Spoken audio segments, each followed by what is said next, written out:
கோவையில் union bank of India 107வது நிறுவன தின விழா.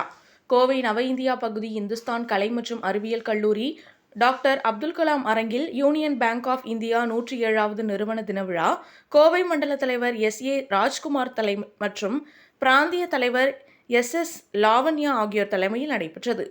இந்தியாவின் முன்னணி பொதுத்துறை வங்கிகளில் ஒன்றான யூனியன் பேங்க் ஆஃப் இந்தியா 11/11/1919 அன்று சேத் சீதாராம் பொத்தார் நிறுவினார்.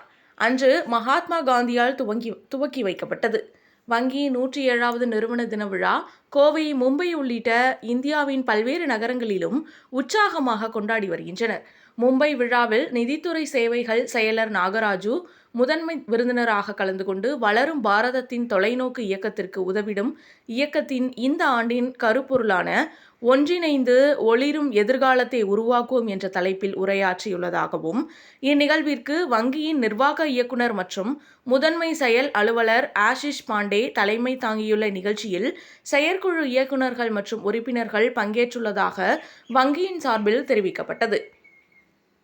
இந்நிகழ்ச்சியில் வங்கி பணியாளர்களின் இசை கச்சேரி, நடனம் உள்ளிட்ட பல்வேறு கலை நிகழ்ச்சிகள் நடைபெற்றது.